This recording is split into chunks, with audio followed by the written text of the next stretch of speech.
Gaming and BS episode 306, coming to you Monday, August 17th, 2020.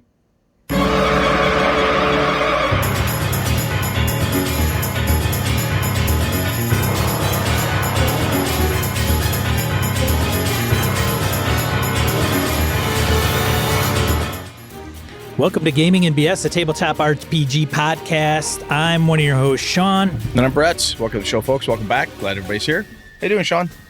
I'm doing fantastic, Brett. How are you? How are you feeling, buddy?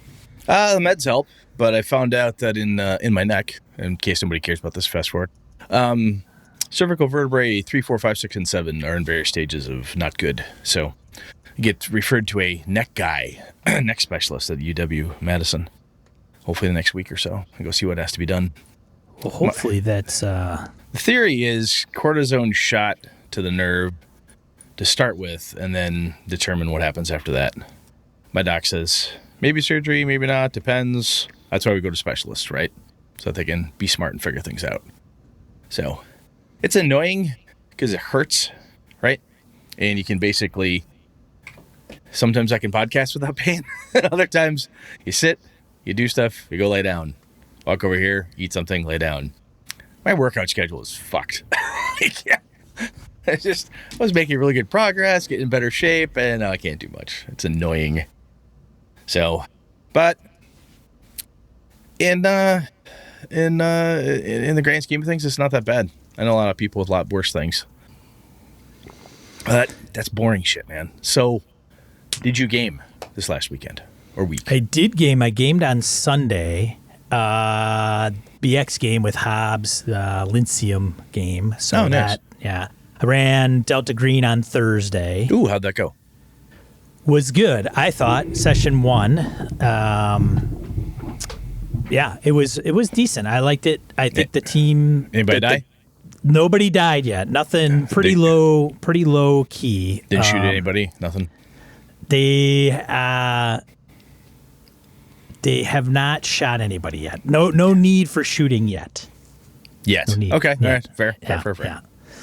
Yeah. So that's good. I have one other thing I'm having to deal with. What did I do?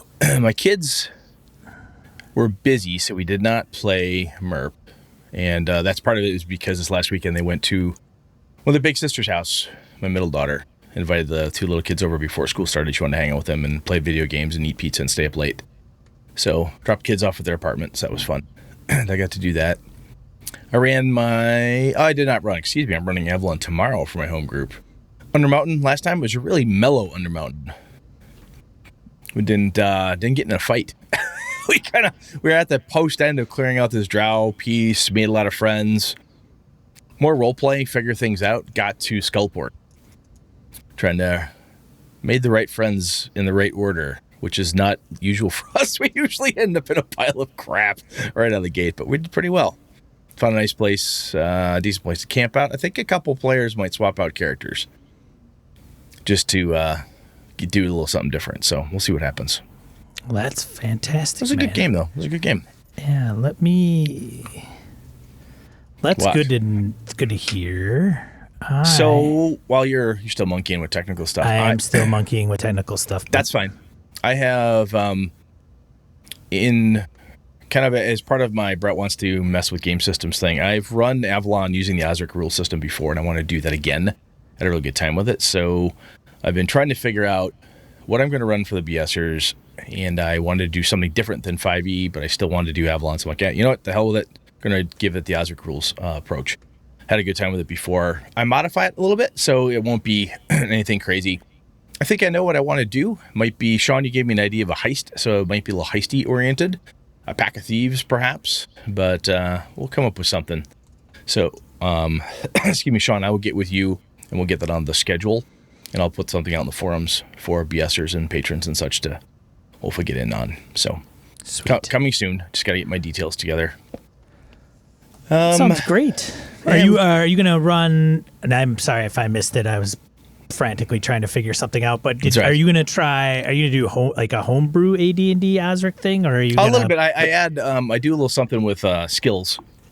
kind of a little 5e borrow type of thing from Skills. I was doing some reading up this last weekend. While my kids are gone, I had time to revisit what I had done last time I used Osric with Avalon. That was a good success. Kevin did that one with me and a number of other guys, so I'm going to pull that back out. Should be fun. Sweet. So look for an update on that coming soon, folks. And Brett, man, you gotta. I mean, I know you want to run and everything, but health wise, if you're feeling like garbage, it doesn't pay. No, it's not. It's not torture fun. yourself. That's why I'm trying to figure out what makes the most sense, and part of it is I'm waiting to hear from doctor. Right? If they say come in here, we'll stick it in your neck. Oh, look at that! You'll feel great for months on end until we schedule surgery. Fine. Or whatever it is. Because as my doctor said, he's just a generalist, going back into my health again. But generalist looks at things, goes, ooh, that looks bad. Send you off to somebody who knows this shit for a living, right? Somebody who does necks and spines and such. So, we'll see what we see. Hopefully it's nothing too drastic. Yeah. Well, cool. So, a virtual game whole con, we've talked about that before. That's coming. Yes. Excuse me. Heroes Save Villages. Sean, what the hell are you doing here, man? So, Heroes Save Villages is a charity. I think they're based out of Canada. I should know what that's about. And I probably could Google it and look it up. But Kevin Madison, if you don't know who Kevin is, he's a gentleman in Canada who, this is one of his charities dear to his heart. He does a lot of streaming on Twitch on Hobbs's channel at Hobbs665 on Twitch. And he's got Dungeon Musings YouTube channel as well. And Dungeon Musings YouTube channel is what he streams to when he's running a game.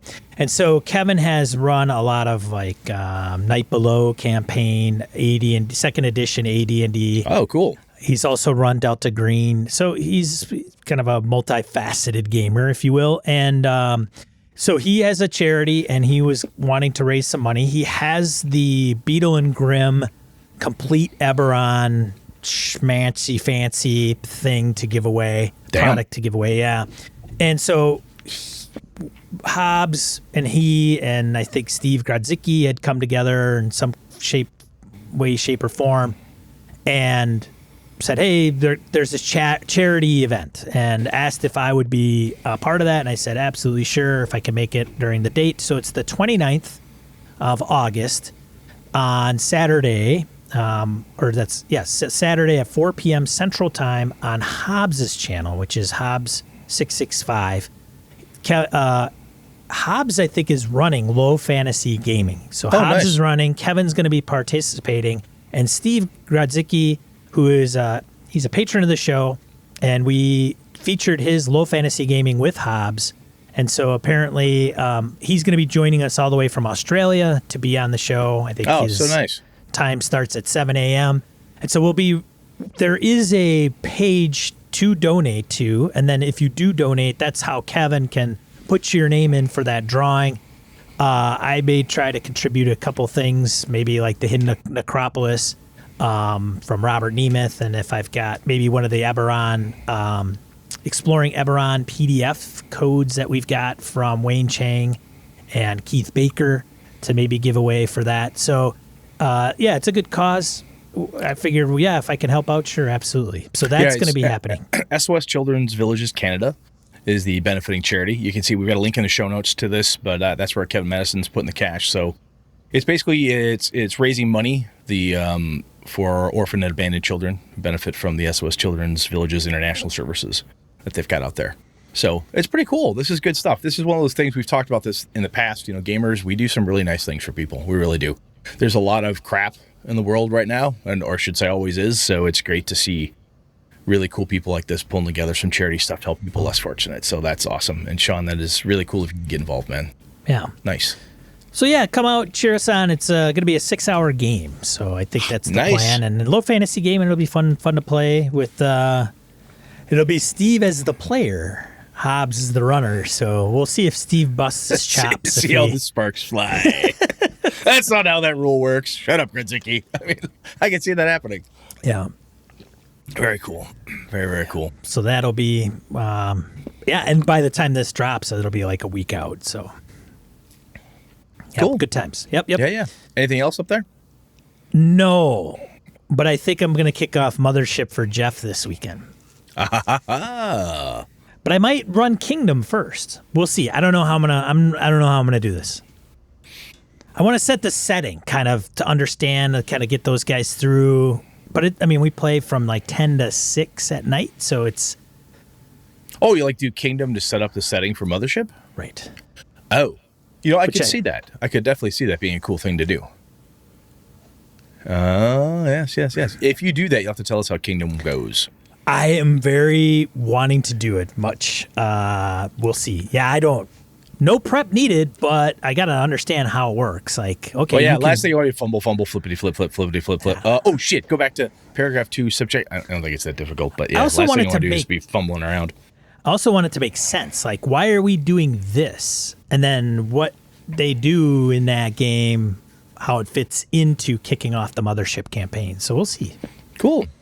Yeah, that'd be great to see how it goes. That is it. Cool, man. Let's random encounter it up. Let's get into Random Encounter. Random Encounter, a segment of the show where we field emails, voicemails, comments from social media. I'll read just the quick first one. Want to wish everyone a happy Alive Day today. We may have done this in the past. So Bill is a friend of the show, and Bill had shared with us an event where him and some of his friends had literally got missed in a military exercise, let's say. And they honor being alive today on August 17th. And so he just dropped us an email and said, hey, happy Alive Day. It's going to tip a pint for you guys, blah, blah, blah. And so I thought, well, we'll pass that along. Like, oh, hell yeah. To Bill, everybody else. With the meds I'm on right now, I can't drink, but here's to you, brother. Awesome. So, yeah, I figured that I wanted to put context around that. Brett probably remembered, but I just wanted to make sure. So I'm glad you brought up. I saw it. Oh, my God, Alive Day. Yeah. Yeah. So it's That's not cool. something you'll find in a probably Hallmark card shop, but no. For Bill and the gang over there, there's a special place. And that, frankly, everybody else should be happy to be alive. Goddamn right. All right. The next one, Steve. You want to read that one, John Steve? John Steve comments on why PCs wander off. Well, although it can be disrupting, if the PC's wandering off is doing so in the spirit of the game, meaning it fits the overall narrative of what the group is dealing with, I can work with that. If they're being a jerk because they've gotten bored with the current direction, not so much. Playing an RPG is a group effort. Everyone pitches in to add to the fun. Walking away with no real intent, or an intent that is counter to the group's goals, is a selfish act and should be treated accordingly. I like John. I mentioned it last time. I only had to kick one dude out for continually doing this type of thing, but yeah, I don't cotton to that. That's a terrible idea. It's a terrible idea. Yeah. Basically being a dick, being a jerk at the table for the sake of being a jerk, because you are not grown up enough to voice your displeasure or say, I don't know why we're doing this. Can we change directions? I don't like this game. Basically being disruptive for the sake of it. You're just a dick. Stop that. But yeah, no, I absolutely buy what John is saying there. Excuse me. In the spirit of the game, if the idea is open sandbox, roam around, look for the lost temple, and you've got a big damn desert to sort through, hey, it's part of the thing to roam around and try to find clues and make shit up as you go. So that's I buy that. That's very succinct. That's probably the entire goddamn episode from half hours with a talk right there, one paragraph. John, you win. Yeah, right. he took the entire episode, crunched it down to one paragraph. John needs to be our editor. He does. Then the show's like a 5-minute, hey, goodbye. I think I think most of the times when these happen, these occasions come about, is it's usually the 80-20 rule, right? 80% of us are kind of like, we're good. There's the 20% or whatever, maybe even less, that are maybe not good. They're not in tune or not even self-aware sometimes. Yeah. Or they're just playing their character. Well, that's fair. That's true. Which is as Matt Cole would say, which is the Wang Rod defense. Right. Anyway, read Gabe's. All right, Gabe comes up, comments on RPG campaign talk. This is for Tom. So Tom wrote in about we did the whole episode on planning campaigns, talking about it. Yep. So he goes into this for Tom on the forums. Perhaps a brief explanation of my emerging swords and wizardry campaign will be of some use to him. He says, first, I drew a map. I didn't construct anything. The most care I took was that there were at least a few crazy or evocative features, such as the thirsty maw and the purple obelisk. I decided the starting location would be in Barton, a totally random town name. I began to wonder what kind of a town it was. It thus became Bartown. I won't weary you with too much world building, but in short, it became a center for the arts with the bard as its primary deity. For the first session, the PCs were confronted with two overt adventure possibilities. It sounds like you have your beginning covered, but you'll see that the beginning pattern is used again later in campaign development, only in a larger scale. Most PCs are mostly all level 4 now. They got there by resurrecting the bard in time for an invasion of Monogadites. I began to realize that my players and myself are sick of the sights in Barton, so the PCs need a reason to leave. These invading Monogadites might burn Barton to the water, though the PCs hope to stop this, possibly making a change easier. I've begun to prepare whatever the next stage will be. Brett said to use PC backstories, and this is what I've begun. Most notably, Brother Stone, our monk, who wears a fragment of the purple obelisk around his neck, suddenly has become aware that the shard is glowing and emitting a high, soft whistle. He has decided to travel to the purple obelisk for answers. If I need other enticements for the PCs, I have two other bits of news ready for the two of them. Brother Sanguine, head of PC Johann's Druid Order, has started murdering the heads of other orders. There could be only one. Johann is from the Red Hills. Rolly, the PC Kender, will learn that a ruler in Kenderholm has embraced the Monogadite religion and is removing the fingers of thieves. A lot of this has emerged by instinct, but if I'm looking for a structure to this, here's what I see. Draw a map, make it big, but don't worry about detailing it. Start small, provide 2 or 3 adventure seeds with small or medium-sized dungeons at the end of each or all of them. Watch what the PCs do. Share the world map with the players. Allow them to choose locations as their homelands if they wish, and ideally add features or qualities to them. These will be leveraged for personal PC quests and adventures later on. Try to be aware of when the players, PCs, or referee have outgrown a location. I recently found myself shortening and skipping parts of my latest dungeon. My players started talking about exploring the world. Then give the PCs 2 or 3 personal reasons to leave. That sounds like a good recipe. Yeah, that's a very good approach, and that's one of those you can roll your own with that one. You could totally zip zap that sucker, because you've got. I then thought about the way he's laying this out with the bits of news, right? The things going on in the realms around you, the world, the planets, the whatever. The things my buddy Nick does really well in the Star Wars games is whenever he gets the chance, we get galactic news. We get people, oh, have you heard? Oh, this, oh, that. There's always some snippet of something going down. I used to do that a lot in my vampire games. The vamps go to bed for the day, they get up, somebody goes to court, they start checking the newspapers, what happened during the day, what happened the last 2 nights or whatever it was. So that kind of a rumor mill and so forth is great, because then you say something and the player's like, huh, boy, that sounds interesting. And they suddenly leap to the edge of their seat, so they start standing on the table saying, where is that on the map? Well, you got a pretty good idea where it is they want to go, because you're constantly feeding them adventure plots and ideas. So, I like that. Like, I've used it. I did not think to bring it up, but it's a damn good idea. So thank you very much. That's very cool. It is. Thanks, cool. Gabe. Thanks, Gabe, man. All right, what's next here? Beholder's Horde comments on RPG Campaign Talk as well. I've had players not give or develop backstories before. It just wasn't their thing. Excuse me. In some of these cases I gave them people or places to care about, and because the players didn't worry about this stuff, they would most often grab on the hook and gobble up the bait. Stuff like that building that burned was the orphanage your best friend grew up in during your childhood years. All the kids are safe, but what will happen to them? Your strange sister is missing. All you have is an odd note. Often players that have trouble coming up with stuff just need somewhere to start. With just a little fuel, these players can often help develop great stories.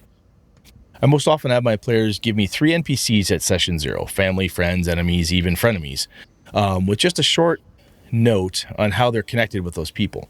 The last campaign, 2 players used the term a dark stranger. Boom, same guy. Now the 2 PCs are connected. Ooh, I like that. Not all players care about this stuff, just want to play. Some players never give me anything in writing, so I just take notes on small things they verbalize. Some players give me 10-page accounts of the PC's life up to the time the adventure begins. Each player asks them to point out 3 important things for me to use. This is easier than me as a DM and trying to guess what events hold special meanings to the players.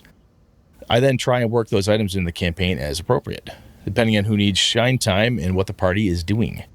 Even if the game is past session 0, you can get some of these items from the players to work in. One other thing I like to do is have players make NPCs they don't know. Barkeep, shop owner, city watch.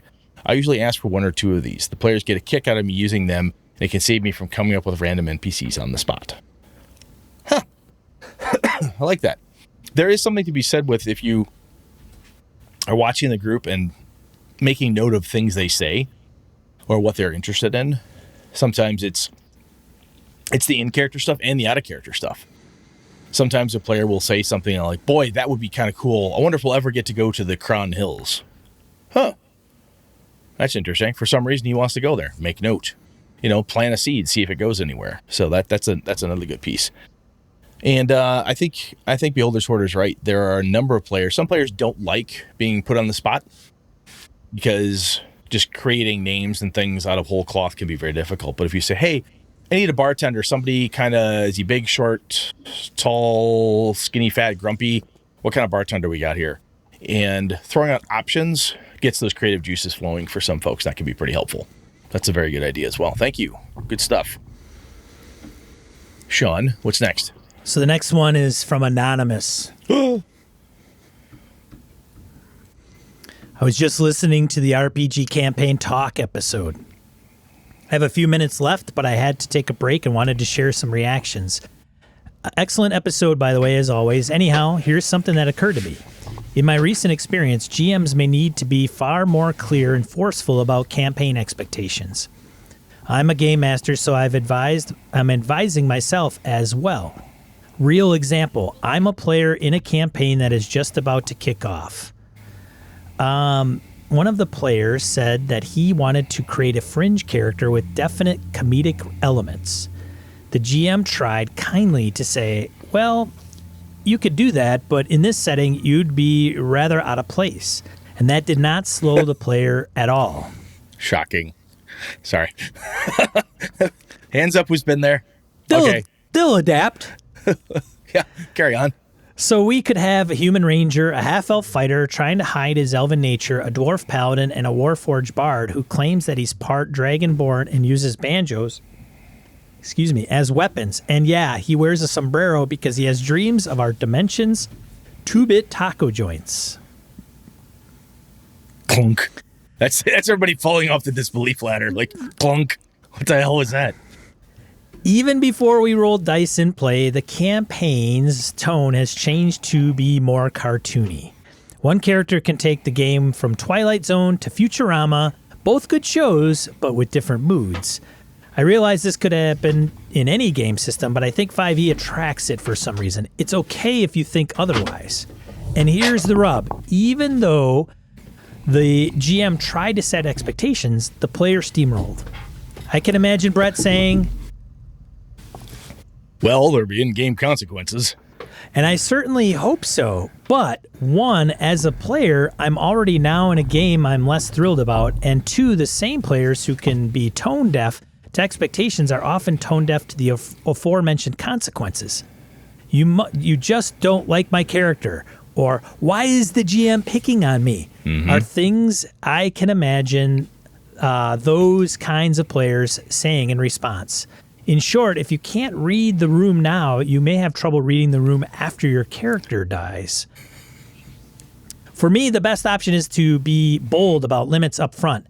Not, you can make whatever you like, but it will be tough on you. Instead, just, no, only humans. Or, sorry, those unearthed arcana options are too far out. There should be nothing wrong with saying, this is the kind of game we're playing. If the player doesn't like the setup, it's okay to skip the campaign or one-shot. If you don't want to play in goal, but you want to use your hands all the time, why are you on my soccer team? I like that analogy. I like it. It's very fair. I do not believe that being careful at setup is removing creativity or player agency within the game. You can attempt anything, but that doesn't mean you can come to the table with whatever concept appeals. Maybe in some games, sure, but if the GM is hoping for a specific tone/type of adventure and offers that to the players, I think they should comply. However, the GM may have to be very firm, more so than he or she may feel comfortable with. Is it a little dictatorial? Dictatorial? Maybe, but if it is for a good reason, one that is well explained and agreed upon by the table, it's fine. Says me, anyways. Be safe, fellows. Thank you for all your efforts and creativity. You rock, or yacht rock, whatever floats your boat. Nice. Yacht rock, baby. I think he's dead right here. He or she. We don't know what's in on. That's right. We don't know if it's male or female. I think they are dead on.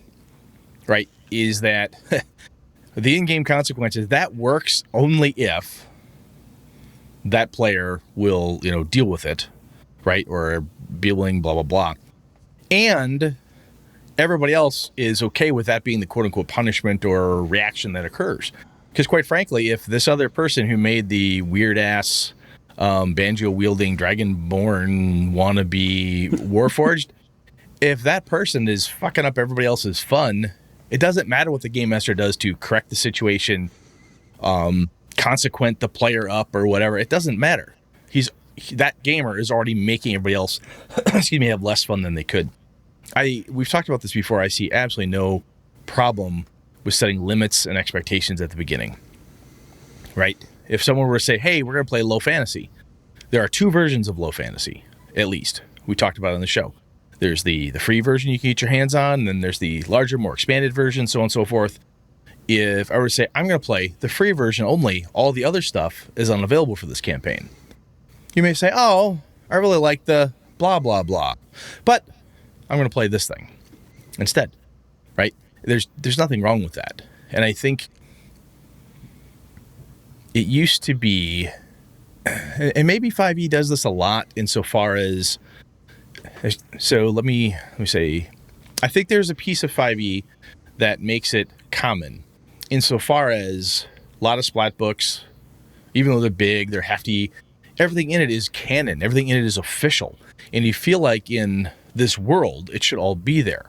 And I almost said TSR for a minute, but WotC does a great job trying to make sure that the realms or whatever campaign world they have, you can fit all of that stuff into, at least for the most part. But we were talking about this with Papa Swick the other day, how when you're playing like the Tiamat adventure and you bring in like 5 Dragonborn, feels weird. So I think that's where those are toolbox games, much like somebody playing Savage Worlds.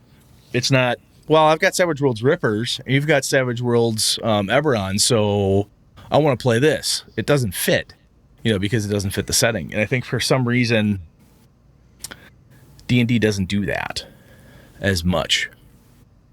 I know it used to, I think, back if you were in Dark Sun and whatnot, you had the cannibal halflings and you had craziness in the desert and whatnot, but it was, Anyway, that's a totally different topic, but I think there is something to be said for when you have a lot of splat books or a lot of additions and extras and extras and extras, sometimes you got to draw a line. This is all we're using, core books. Or core books and this one extra class, or this one thing. No Unearthed Arcana, only this piece. Makes sense. Be honest up front, tell everybody what it is, and sometimes you got to say no. And honestly, the easiest time to say no is at the beginning, instead of halfway in, when the guy says, "Oh, I really wanted to be a super, comedic half Kender, half Warforged." No, you're not being half Kender, half Warforged. It's not happening, man. Say no up front to that stuff. And not, well, I don't want to upset your feelings, blah, blah, blah. It doesn't do you much good to dance around that stuff. Just say no. Cool. Good stuff, though. Thank you very much for writing in. Yeah, thanks, whoever you are. Absolutely. Sean, your turn. All right. So, it's from Graham.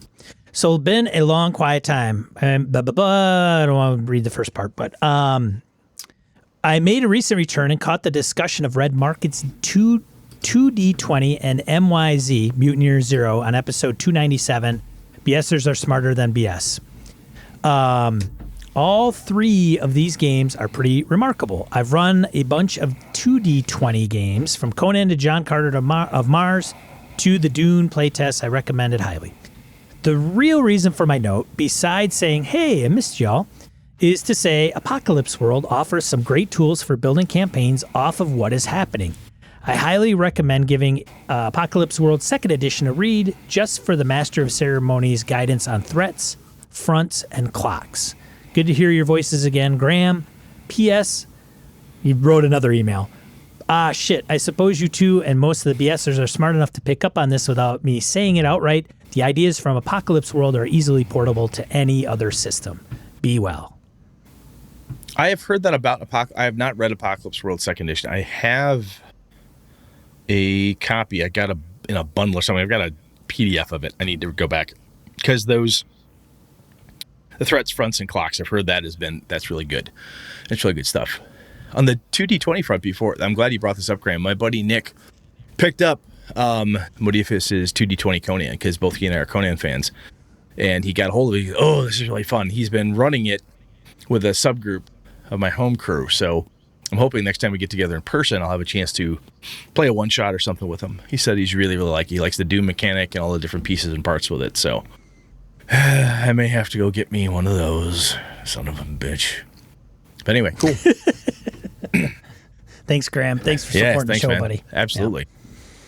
All right, let's see. Mike H follows up on the person that only likes pre-published adventures. Yes, so Mike wrote in on the last one and said, hey, I got a guy that doesn't like pre-published adventures. No, and we all went, the hell? And we asked Mike, can you elaborate or find out why we were interested? Yeah. So, yeah. So, and Mike, before I read this, I hope we did not mean to offend. I was just shocked. I don't think we said anything offensive. I hope not. Because if Sean said, hey, if it's his buddy Tim, hey, Tim, look, these guys think you're a prick. That's not what we meant. That's not what we meant, I swear. Anyway, Mike H comes back at us and says, hey, Sean and Brett, thank you for the comments on the show. I asked the game group to listen to your comments, especially Tom, the one in question. I guess I was wrong about him. Yes, he does prefer the pre-published adventures, but he would play a homebrew if it has the right hook. I guess the last time he played in 2000, he played in a homebrew game, and the GM was unprepared, and the game was a disaster, and that is his reasoning. It makes sense to me. It ruined his gaming experience. I do appreciate all the recommendations on the pre-published adventures. Carry on, Mike. Yeah, see? Absolutely. There you go. I totally buy that.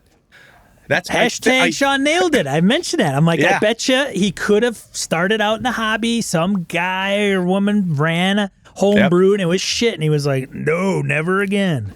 Excuse me. There is a pre-published something.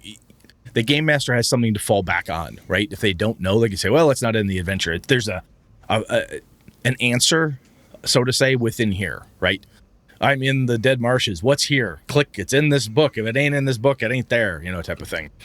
So that totally makes sense. I could see that. And I have, quite frankly, some of my worst gaming experiences have been homebrew adventure games.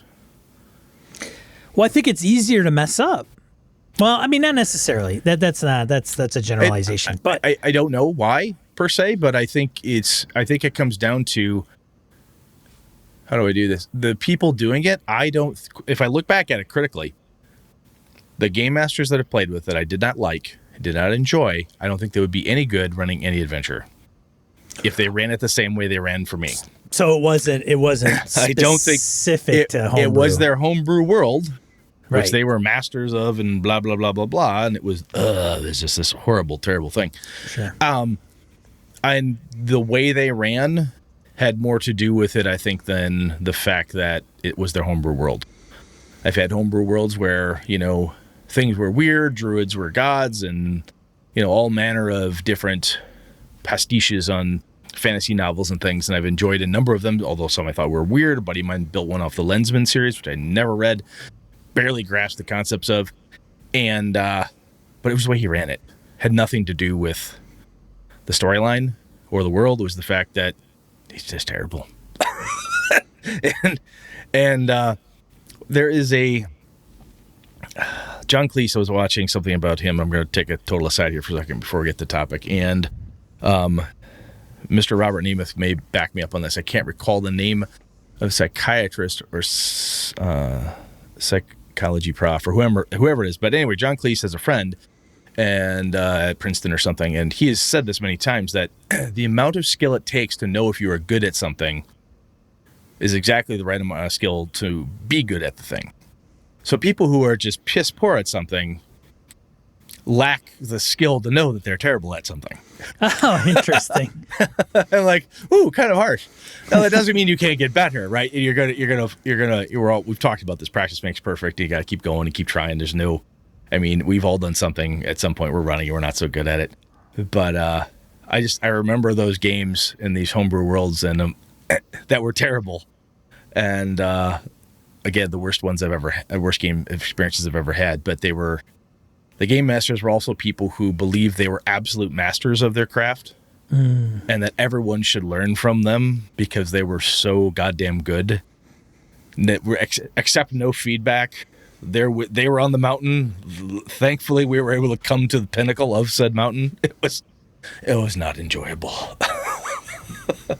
But don't, Tom, in this case, Tom, man, don't let that turn you off for homebrew campaigns. Good hook, right game master, you'll have fun.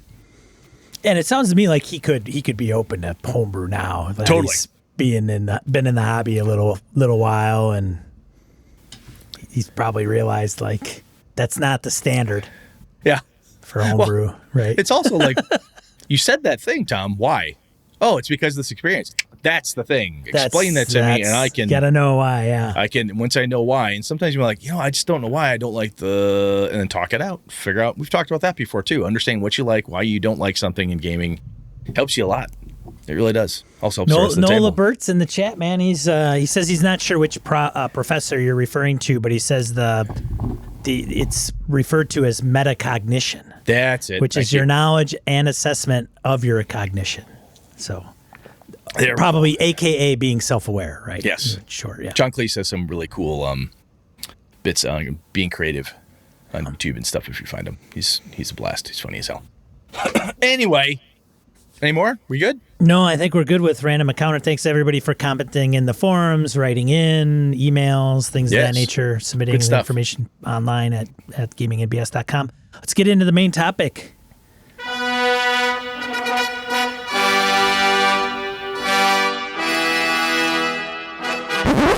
All right. So Brett's been on fire. He's like got 3-4 topics. He's ahead of the game. I got 5 main bullet points. I got sub bullet points. I got details on thieving. Yeah, he's got a pretty good outline. I'm surprised. Somebody must have called Brett and's like, man, Brett can't get outside. Brett can't shoot his bow. He can't do anything. He can sit at his computer and type. That's all he can do. So Sean's going to mess that all up tonight. Yeah. I got on the show. He's like, hey, I'm going to call Audible. I'm like, are you kidding me? So what are you doing to me? We were going to talk about thieves and thieving. And like Sean stealing this episode. Perfect example. Still on topic. And then Wizards of the Coast came out with a survey, and I started going through the survey questions. And I thought, these are pretty decent questions. And if you haven't taken the survey, by all means, check it out if you're a D&D fan, or even if you're a fantasy role-playing gamer. It is a long survey. I will warn you. It is a long survey, yeah. I got wind of it through Twitter because I saw a quick post, D&D something. I don't know, survey, blah. And Jared Rasher, friend, follower, supporter of the show, good all-around dude, a reviewer extraordinaire, said, hey, I took that. Holy crap, that's long. I'm paraphrasing his tweet. I'm like, really? Yeah. How bad is bad? I'll say, I've got time. My wife said a PTA meeting, or school board meeting. I'll see what's going on. Took most of the school board meeting to answer through it. They're pretty hefty survey. But I thought they were good questions into understanding like your gaming preferences. And yes, then I thought, well, like right before the going live, we thought we should have bingo cards or somebody fill out the complete survey based on Brett. And whoever gets the most answers right would get a prize. Well, it's going to take 30 minutes to get through the survey, and you might want to take it and fill it out and keep track of Brett's, and we're just like, nah. And we're not that organized, so no. So I thought, but it would be interesting to get Brett's take, and I'm certainly willing to chime in as well. We'll get through it. We'll get through some of it, and some of these may be like, oh, of course, duh, that's a no-brainer. But I figured, why not? This is pretty low-hanging fruit for Well, we've finding out how people like to game and what their we've talked preferences about this are. in the past too, where people have said that they've given out surveys of their own kind to their groups. We've talked about what questions do you ask yourself, and sometimes it's very hard to codify that stuff, to sit down and write it and say, I'm going to write these things that illuminate how I do something. So, like any good artist, will steal the shit out of somebody else's work and tell you to go look at it, right? Thanks, Wizards. Nah, it's all good stuff, man.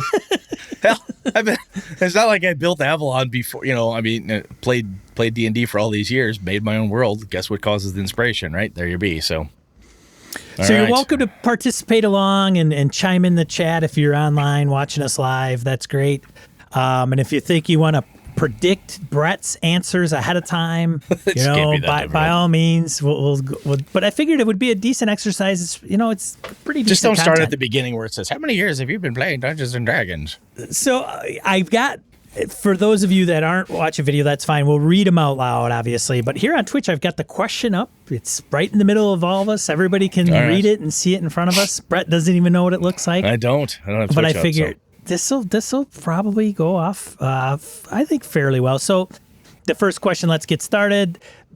So if you take it or read the questions and you gather that they're going, it's obvious that they're poking around to find out what they want to do, either for new supplements or a new edition of the game. Gasp. We don't want to talk new edition right now. That'll get me off on a different tangent. That's not in the cards. I'm sure that has nothing to do with this. I'm just saying that nobody wants to hear us bitch about that yet. No. So we'll complain about that at a different show. So we'll skip through some of these. So let's shape future D&D products by taking this survey. We want to hear about the reasons you play, the reasons you DM, and the types of tools that could help you in your play. So some of this is going to be like, well, what tools do you use? And Brett could go, well, this is what I use. And we could have mentioned that 50 episodes, 100 episodes ago, but Brett could be using new tools now. So we'll see. Fair enough. Let's see. All right. What do we got?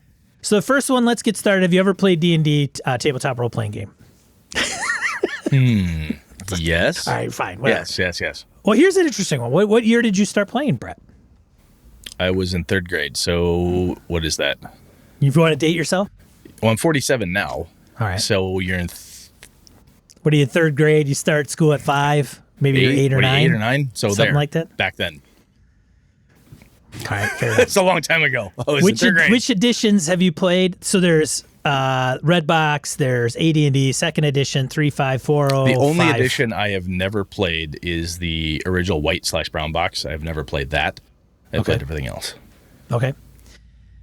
Gaming frequency. So when was the last time you played each of these editions? That was an interesting question because, we I have a love for it, blah, blah, blah, but I haven't played some of them in a very long time.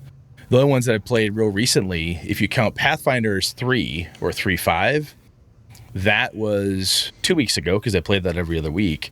And D&D 5e was last week, is every other week. All right. I have not had the opportunity to run like a first ed, second ed, and forever, or a BX, Redbox, or anything like that in a long time. Can I? Yes. Just I don't have the opportunity. Yeah. Timing.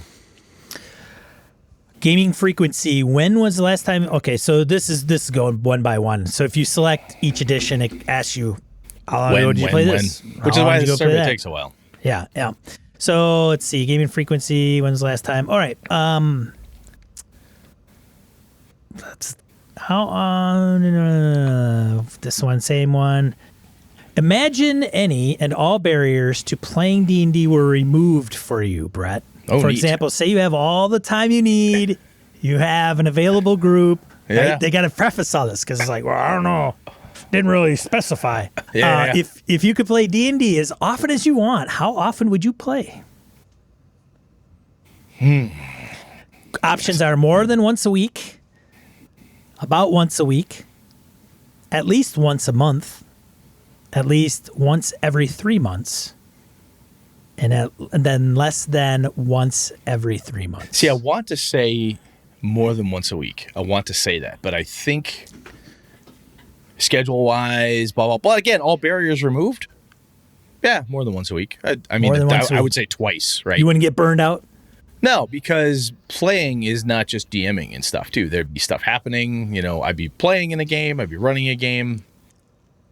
For a while there, when I was running my Avalon game, and Alpha was running his. We were running Undermountain same week, Tuesday and Thursday every week. The guys burned out on that before I did. I'm like, hey, we're twice a week. I'm in. I'm good. This is good. And other people are like, oh, that's a lot of gaming in 1 week. I'm like, yeah, pansies. It's nothing. Bring it on. Yeah. So I think once a week wouldn't be bad. Twice a week is better. All right. D&D campaign settings. Which campaign settings do you prefer? So it lists Birthright, Dark Sun, Dragonlance, Eberron, Forgotten Realms, Greyhawk. Homebrew is an option. Mm-hmm. I saw that. Planescape, Ravenloft, Spelljammer, other, or you don't have a preference? I like Greyhawk. I like Realms and my homebrew stuff. Okay. I do, from the Realms perspective, I like old school first edition Realms. That setting is one of my favorite places to play first edition. But okay. Anyway, just a preference. Favorite setting. Let's see. You mentioned. All right. Why is it your favorite setting? Why are those? Well, the homebrew one, I built it, right? Spent a lot of time and effort and energy into it. That's why that's my favorite. The Forgotten Realms is a lot of nostalgia. Friends of mine, same with Greyhawk, had so much fun doing that for years. Those were the two worlds we adventured in all through high school and even through college. That was, I started building my own stuff, but the main campaigns we were in, especially that I was playing, honestly, I played in those worlds more than I ever GM'd in them. I think that might be one of the reasons why I like GMing in them, because I get to relive some of my playing through that too. No, that's those two worlds from nostalgia, and the my homebrew stuff is because I made it. So some of the things that are popping up are some of, like, I went and answered a few questions and then I took screenshots. So the reason Eberron is up on the screen is because I chose Eberron, and why it's because I like the high action pulp style with still maintaining a sense of fantasy. So I should say the homebrew, the reason I made it is the reason I like it is because it has all the stuff in it that I like. You know, the stuff that's in it is the shit that Brett likes to deal with in his gaming. So that's why I like it so much. Makes sense to me. Mm-hmm. All right. Motivations for playing D&D. How important are the following to you when you play D&D, Brett? Is Control Freak near the top? Is that? Yeah, right. Maximize. So this is, most extremely important. Yeah. Got it. Not important at all. Okay. And then everything in between. So there's 5 levels, right? Got it. So maximizing combat performance by carefully optimizing attributes and gear. I don't care. You don't care? Not really. That's low. That's low. I'm going to go low, high, medium. Just make it faster. All right. So there's like middle. Yeah. Okay. Very low. Yeah. All right. Next one. Same thing, motivations. Creating characters with detailed personalities, quirks, and motives. That's higher. I like doing that. That's fun. Okay. I picked slightly important for some reason.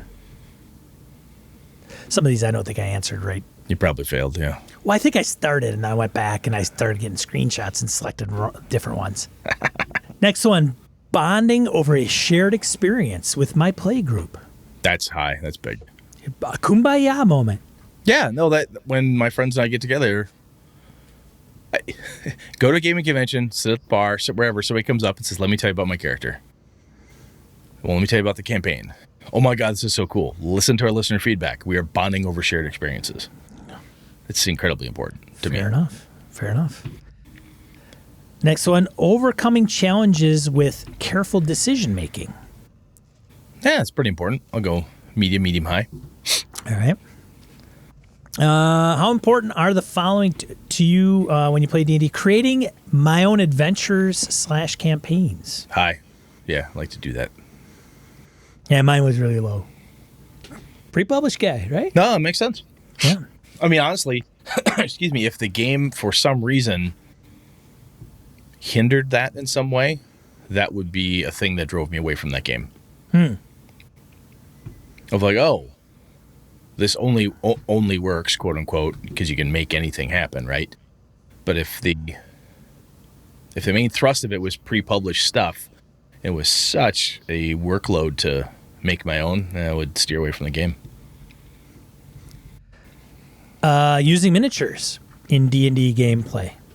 Not that high. Low, medium, low. Yeah, mine same.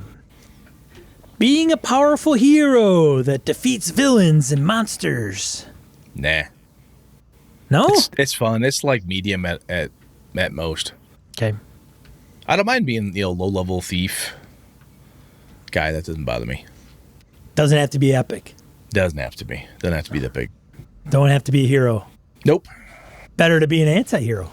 Can be. That can be fun sometimes. All right. Characters / monsters are beautifully illustrated in the books. I think when I answered this, I said medium because it's important. I was actually going over this last weekend, some old monster manuals, first edition stuff, just looking for critters and stuff. And some of the art back then, I'm like, wow, this is quote unquote terrible. But then some of that is awful. I know, but I think back and I'm like, it still was evocative as hell when I saw it. Oh, sure. I show the monsters to my kids, like, that's what a kobold looked like back then. Neat. They just, they see it as a different representation. And Ilana's like, well, the perspective's all off. Because my little daughter loves to draw and stuff. She goes, wow, that person. I'm like, you got to remember, this is the best person in the office who knew how to draw.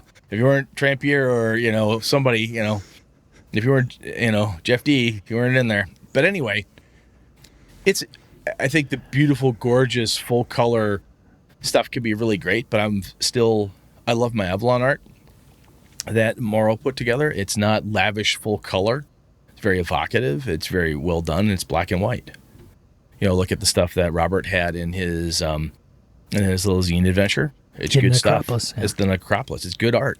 It's not crazy lavish over the top. So that's why I'm kind of medium high. It's just good quality art.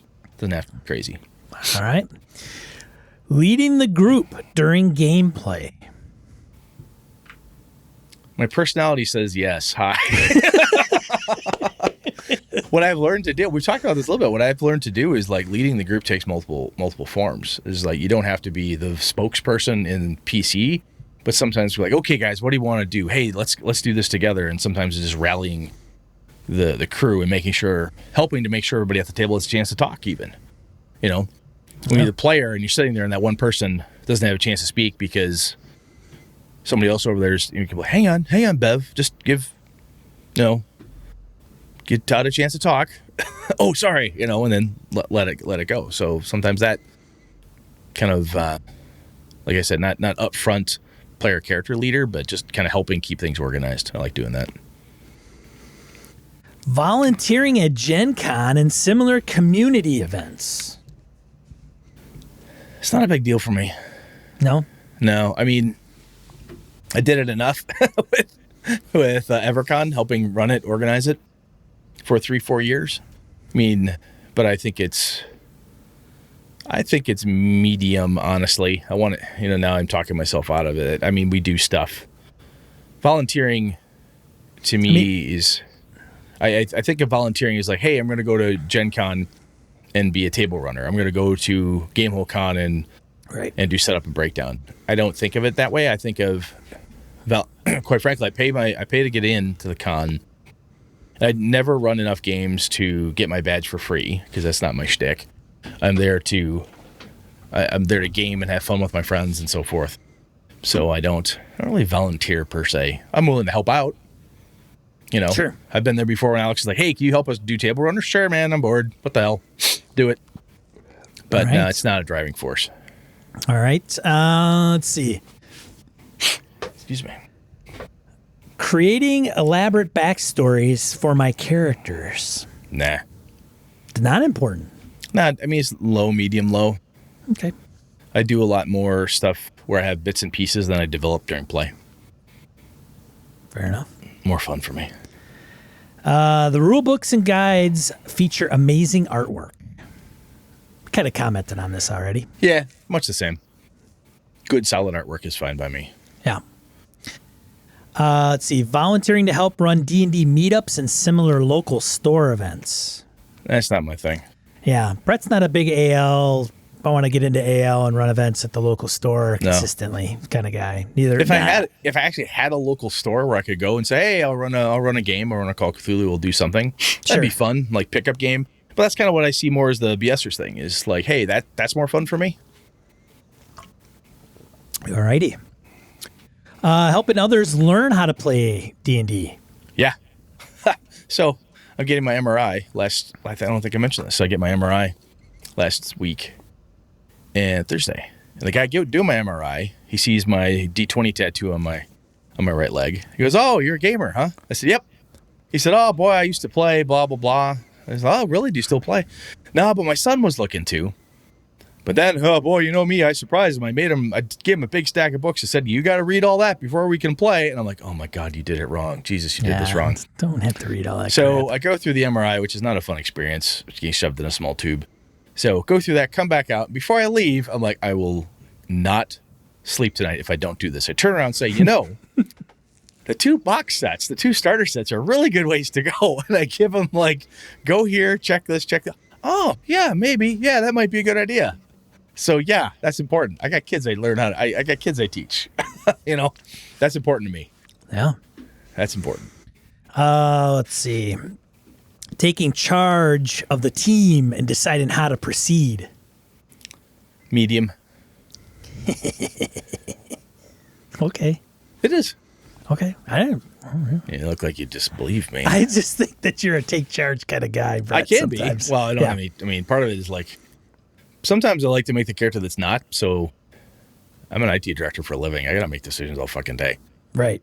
What do you guys want to do? I don't care. You want to light on fire? I'll light on fire. What do you want to do now? It's sometimes much more fun to be the follower character. But I prefer to take the leadership. Like, okay, are we doing this together, or helping the group find a consensus? Sure. More than forcing them to do something. All right. Being part of a fun group activity. Oh yeah, that's huge.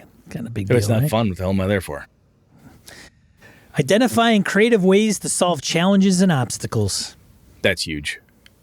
Yeah. If the game system doesn't allow that type of creativity, excuse me, if it's very much, if it's got a board game feel, to use that analogy, like, look, you either roll 6s or nothing, or you've got to have the right card, or the right number of chips and pips or whatever on your character sheet. This doesn't do it for me.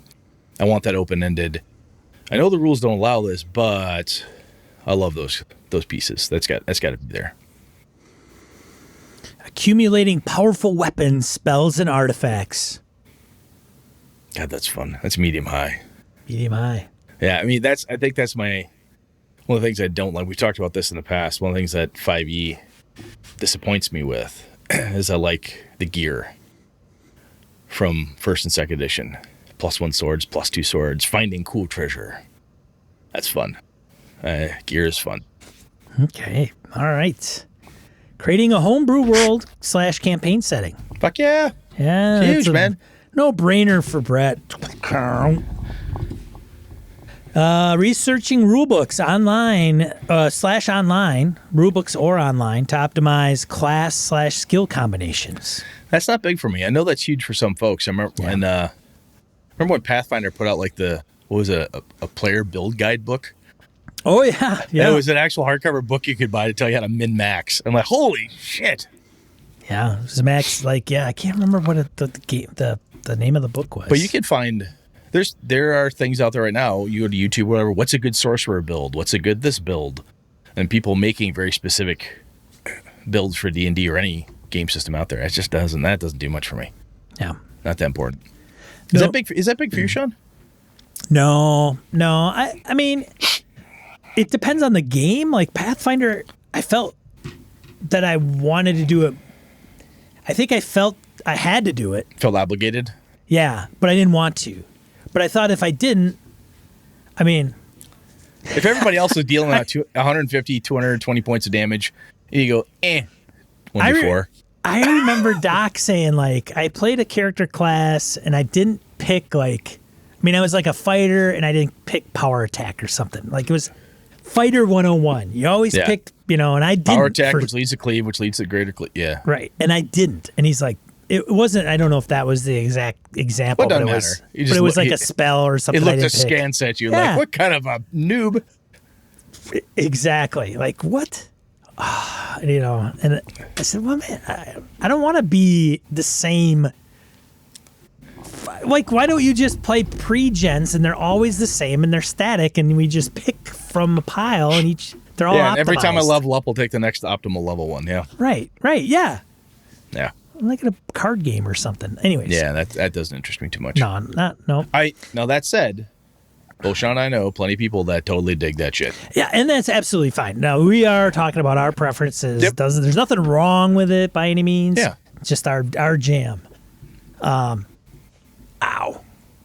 Hurt myself this weekend, so I'm a little tender. Anyways, resolving obstacles and encounters with sound tactics and strategy. Medium.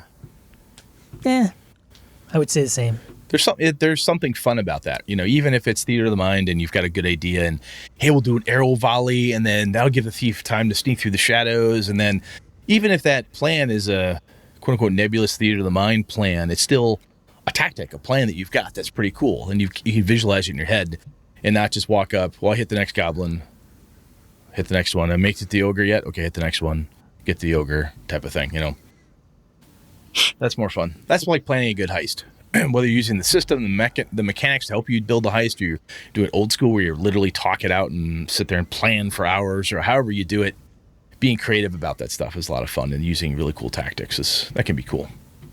Good time. Creating guides / podcasts to help players get started with D&D. It's a fad. I don't think it's going to take off. I mean, if I did Who would want to do that dumb shit? If I did it, I would have to sign up for about 5 to 6 years. Right. I mean, to really see if it's...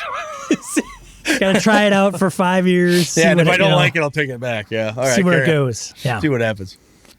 So ranked pretty low then. Pretty low. All right. Fair enough. Not interested. Introducing new players to D&D. I think it's big. I like... We've talked about this before. What game would you introduce people to? I still go to D&D because I love Dungeons & Dragons. I've always had such a good time with it. And it's very popular. And I know some people are like, yeah, but for me, if it's very popular and this new person doesn't have a lot of people to play with or whatever, sometimes, anyway, I think the pool they're drawing from for gameplay is pretty cool. What I don't like to do is only introduce that person to that game and not also tell them all the other cool things that are out there, like after the game. Did you have a good time with that? Yeah. Do you like horror movies? Yeah. Boy, there's this game called Call of Cthulhu. Oh my God, it'll blow your mind. What part of this game did you like? Well, I really liked the part where we talked a lot. The fighting was okay. I got a game for you. This game, even more so, right? Those helping people find what they like through the lens of D&D. What part of this adventure did you really enjoy? What part of this thing? I think it's a good, not a high watermark, but it's a good benchmark. That's a better phrase. To bounce people off of. This has been for me in years. Making sure my characters are as powerful as possible. Just as long as they're more powerful than Sean's. There you go. That's a great answer, Brett. That's all I need. It's just got to be one step above. I don't need to be faster than the bear. I just got to be faster than Sean. Sean's guy, yeah. Chatting and interacting with a group of people. It's huge. Yeah. So these kind of overlap. I'm getting They do. Theme here. Being fully immersed in the role and mindset of my characters. I think that's medium. Kind of in the middle range, because I like to break off, have the asides, say, oh my God, that reminds me of this movie. Some of that natural conversation that happens at the table. And I don't mind a little bit of metagamey type of stuff from time to time. Having a large collection of miniatures and or dungeon terrain. Nah. Big terrain guy? Nah. I know people be like, oh yeah. Oh, Dwarven Forge, man. Bones. Reaper Bones Kickstarter. Well, part of it for me, honestly, is if I'm gaming with my home group and up in my hometown and they're like, hey, we're going to play D&D. I'm like, I don't have to worry about minis. Sure. I go to Alpha's place. He literally has thousands. Well, and some of those guys are Warhammer guys. So they're Warhammer guys. They collect stuff. They buy them in bulk. I really wish I had a Wizard's Tower, clunk, and a castle, clunk. And boy, we could use a drawbridge, clunk. What else do you need? I really need a big demon, whap. I mean, I got it all. Yeah. It's not mine, so I don't have to collect it. I have a shit ton of D&D miniatures. I can't tell you the last time I used any of them. It's been a long time. Using minis is fun. I'm not going to ever say it's not. It is fun. I have a good time with it. However, they are a pain in the ass to manage. They can be a pain in the ass to manage sometimes. They can be. These, and if you're really anal retentive like I am, you got to have the right one for the right encounter, right? These are Zorns. I want a Zarin. Right. Like, what? They're the same. No, it's not. As what the other one's got other nodules. Whatever. Right. Moving on. Helping players figure out how to dungeon master for their first time or become a better dungeon master. Yes, that's big. Yeah. All right. Creating my own custom classes, races, NPCs, monsters, spells, and artifacts. Yes, big. I like doing that stuff. I would stay away from some of the rulesy stuff more. The custom NPCs, artifacts, magic items, spells, that stuff is fun. Is more entertaining for me. I don't like sitting down and necessarily crunching through classes as much. So granted, as I talked, mucking with system stuff and whatever, there's some of that involved. But what's more fun is saying, hey, I want an NPC that breaks the rules or, a different magical item or something along those lines. That's a lot more entertaining for me. That shit I can do on the fly. I like that. This is all creative stuff, right? Like, yeah. Do you like to create a bunch of stuff? Are you a creator? Do you like to build stuff? Yeah. No, Sean, just because you use pre-published adventures doesn't mean you're not creative, right? Because you've got to display it, you got to talk about it, you got to explain how it works, you have to understand it. Do you like building that type of stuff too at all, or does that not float your boat? I'm not a big one thing that really kind of makes me dread is, okay, I got to make an NPC or I got to make a big bad, so I got to stat that thing out, and it's that is to me, I don't want to stat shit out. I don't want to create a monster and go through a build. Now, I know in some games you can willy-nilly that stuff, right? Stat block's really short. Got this amount of hit points, this armor class for who, God knows what reasons. Doesn't have to put the armor on it to have a minus 10 armor class or a 20 armor class, whatever it is. I don't want to. That was one thing that drove me nuts about 3035, some of those other ones, even 5e to some degree. That's why the monster manual comes into play. Just give me that, rip it out, put it down, I'm good. Like, I don't want... I build a lot of stuff on the fly from the monster manuals, right? Sure. You flop that sucker down, you open up and say, I want a Jabberwocky. Right. Boom. It's right there. Yeah.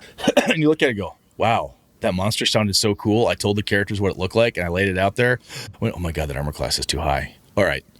Drop the armor class, do this, change the hit points, change this, too much damage, and lose the Vorpal Bite. Done. And it becomes my own critter.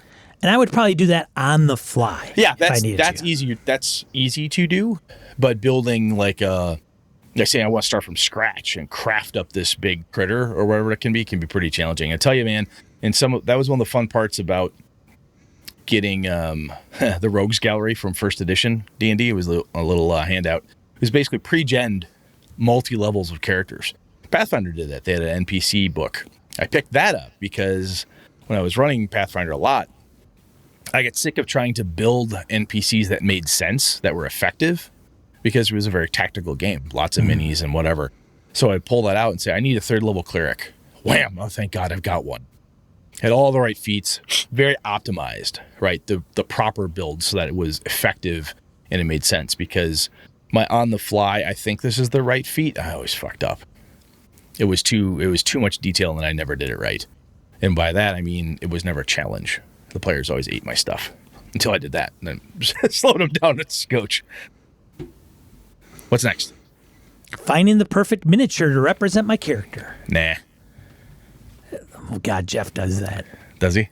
He ordered the big ones. I don't even know what size they are. They got to be like 6-inch minis. Like, they're pretty big. It's a G.I. Joe figure. He gets it all custom painted. He sends me pictures. Look at it. Oh, that's awesome. That looks great, Jeff. Fantastic. Now I gotta redo the shield again. So the other thing I'm very fortunate about, if I come to the table with a mini that isn't quite right, by the next time we get down there, Lenny or somebody's like, "Here, you dumb shit." Oh yeah, it looks just like him. Thanks, man. So I got guys for that. I outsource that shit. If I show up to the table with a crap mini, the lads are like, "No, that's just stupid. Here, use this instead." That's leveraging the strengths at the table. Yeah, exactly. Mm-hmm. All right. Qualities of a good dungeon master. Ooh. In your opinion, how important or unimportant are each of the following traits in a good dungeon master? Okay. All right. So good Dungeon Master. What makes him that good? What's important priority-wise? Got it. Can make judgment calls or house rules that apply in all situations. Yeah, that's good. Need that. Very important. Reliable. Can be trusted to be prepared and available to run games when they say they will. Oh, yeah. Your word is your bond, people. Yes, very important. Quick-witted. Keeps the action moving quickly, rarely needing to pause things for an extended period of time to adjust the story or resolve an action. Well, I'm not sure. Yes. Yeah, definitely. These are all very ranked high. Yeah, these are. I mean, this is stuff, if you're looking for, I want to move smooth, fast, yes, I like that stuff. Competitive. Builds challenging adventures or scenarios that test the player's knowledge of the rules and require strong teamwork and tactics for success. When I read that one the first time through, I went competitive. Ooh, it struck me as, this isn't a competition, right? And then I read that description, and with you rereading it, reminded me of this. Like, it's okay. I don't see the rules, I don't use the rules quite like that, right? Like, oh, I'm going to build this thing. And if they don't know that it takes 3 climb checks to scale a 60-foot wall, boy, are they going to be... I don't get that noodly. Yeah. Like, hey, here's a wall, here's a thing, here's a challenge, figure it out. So it goes, hey, according to the swimming rules, I can hold my breath this entire time. Fuck, I didn't know that. Don't care. Moving on. Learn that for next time. But I don't specifically build a swimming challenge where you've got to dive down a pool that's just past your ability to make all 3 checks, and then you've got to get... I don't go for that. Yeah, I'm with you on that Too one. much math. Appropriately challenging. Consistently presents encounters that are challenging enough to be interesting, but not so difficult that they are discouraging to players. Yes, that's pretty important. And this is where I say screw balance type of thing, is like they have to be challenging and interesting. They don't have to be, CR equals level divided by the square root of pi. It doesn't have to be that way, right? But yeah, I think that's pretty important. Patient. I don't have time for that. I don't have time for that. Don't time. Moving on. Didn't even finish the question. I know. Lets the group move at their own pace to give players the time to look up rules or make a decision. Ooh. What? I think it would be good if I was.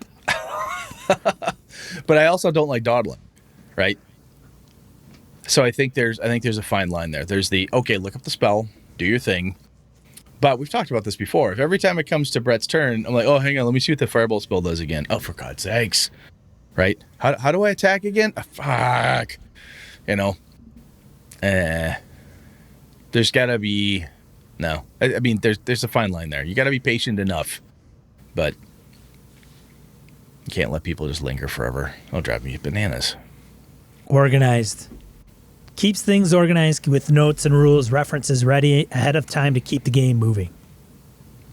I've got an answer around here somewhere. Hang on. I think... Yeah. No, I think it's important. The first question, like, being able to make on the fly decisions, quick-witted, so on and so forth. I think that helps, right? So helps to minimize the amount of notes and prep and so on and so forth. But yeah, you want to be able to have an answer. And even if that answer sometimes is like, I don't know right now, I'll get back to you.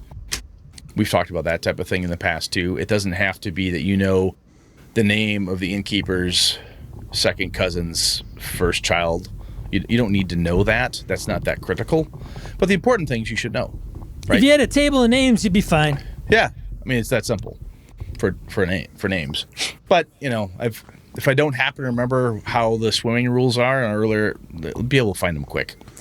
I got to say, though, I think that if you got somebody that was really organized and somebody that was somewhat, there's a difference. You can noticeably tell how they run a game. It's tighter. Yeah. No, absolutely. Absolutely. Yeah. Especially if it's something that they're... When I hear organized, I think ready to run. Sure. Like, you have what you need to run and be effective. Go. Versus, hey, you want to play D&D? I guess. Fuck, yeah, sure. Well, what are we doing tonight? Sure, I know how to run. I can DM. Yeah, let's sit down. Let's go. I got something. Make some characters. What are you going to do? Hang on. Got it. Otyugh in space. I don't know where that came from, but I got it. Let's go. Let's go. You know, I mean, in space. I don't know how I got it, but we're doing it. Genius. Brett, Genius. genius. I love it. But yeah, but organized means, ready to run, prepared. Right. You've got what you need so you can go. Yeah.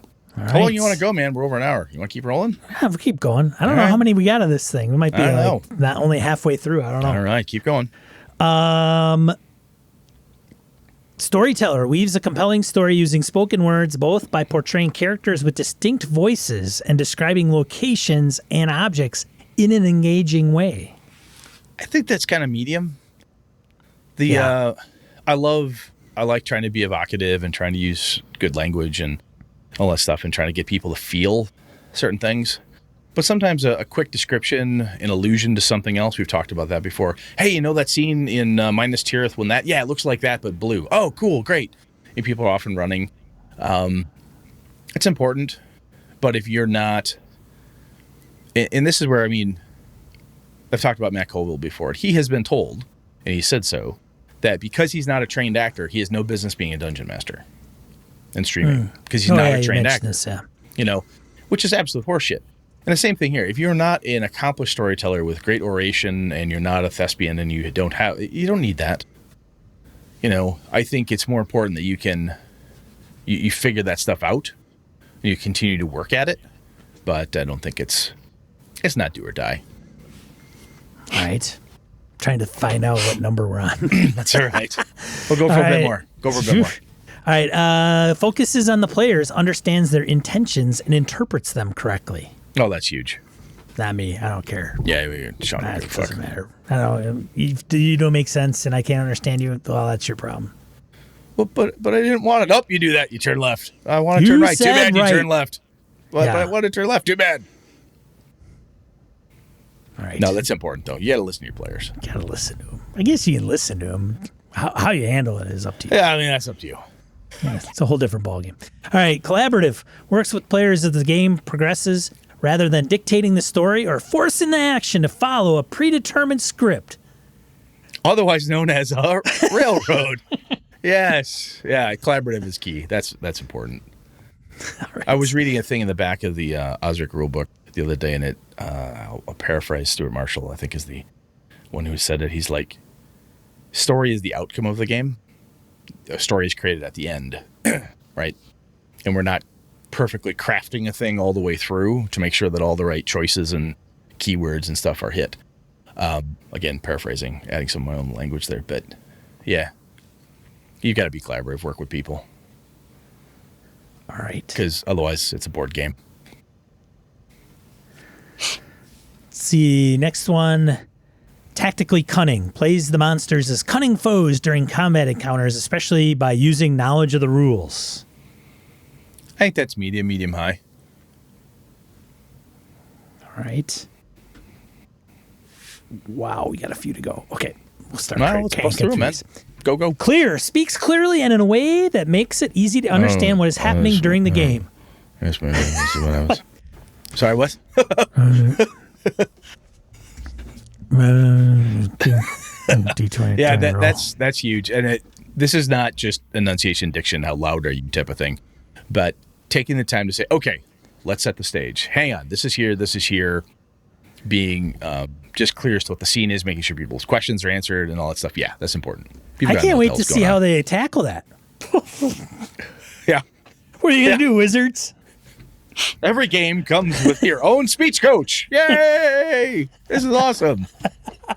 This is a professional storyteller who is assigned to you.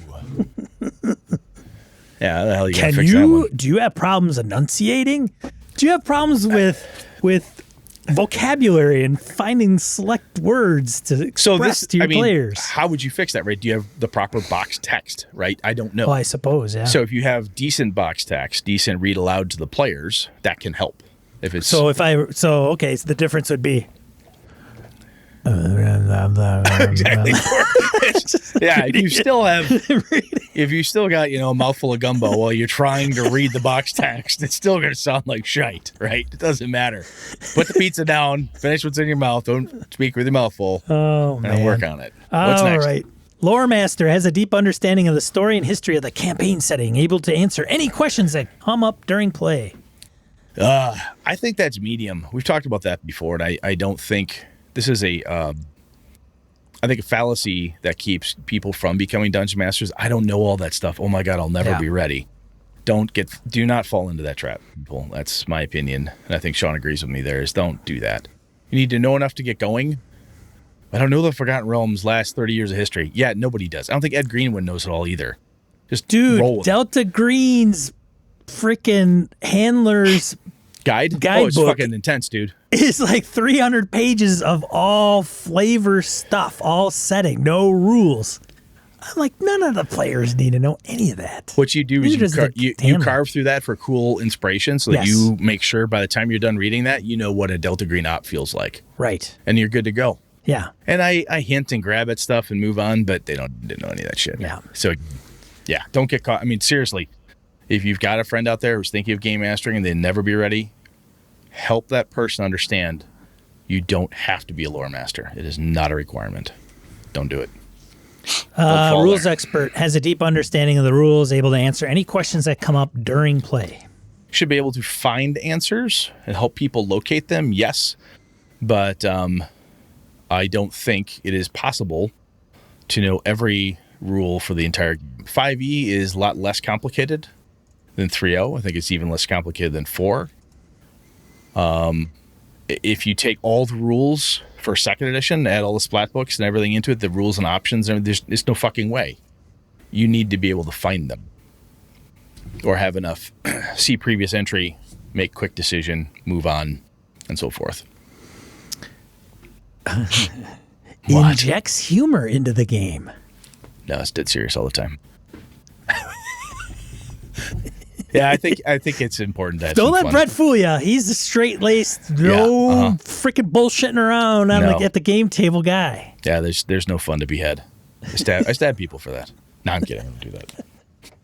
No, there's fun. You think that's funny? This isn't funny, Johnny. You gotta have fun. Come on, gotta have a laugh or two. Because sometimes some of the shit is just fucking absurd. It's so absurd. Yeah. Flexible, adapts their campaign to the player's preferences and desires. Not important to this guy. I think to the conversation we just had about Tom's request in campaign talk and stuff, I think it's important to have some adjustments, But if you've had a decent discussion up front, you've had a good session 0, you've been very clear on expectations all around, this isn't going to be that painful, right? Whatever. Yeah. So, low, medium, low. Improvisational. Changes an adventure during a session in response to the character's actions. I like doing that. That's fun. Man, all this bullshit about players? Come on. I like doing that stuff, though. Starting to get into floofy area territory. Now, we've talked about this before as well, right? Does the world keep spinning no matter what you do? The bad guys' plots advancing, so on. But as we've also said, when you do a certain thing and it injects into the clock, the thing that's spinning, what's that reaction? What does that occur? Instead of it being this static thing that occurs like Skyrim or a computer game where that quest line remains open forever. I don't buy that. I like to have it be a little more. If you're doing things that are impacting the world, then the world around you, at least in the short version, will be shaped by your actions. That makes sense to me. It's such wise words from Brett, man. Yeah, it's the pain meds talking. Sweet. Runs games with high energy and enthusiasm that draw the players into the story. I guess that's interesting. Yes. I like to be as high energy as I can. Running at home, I've actually found now that I've got a different webcam, I can stand up when I run. Yeah. Which helps me a lot because I don't like running from sitting at all. I don't like sitting and running. Get a standing desk so you can do Roll20 standing. I do. I have this camera now. I just tip it up. I can stand. Very nice. That's super nice. Perks of being a director, I guess. Yeah, it helps. Creates vivid descriptions and unique adventures. Yes, the sky was blue over the green grass where the brown dirt path leads to the hole in the ground.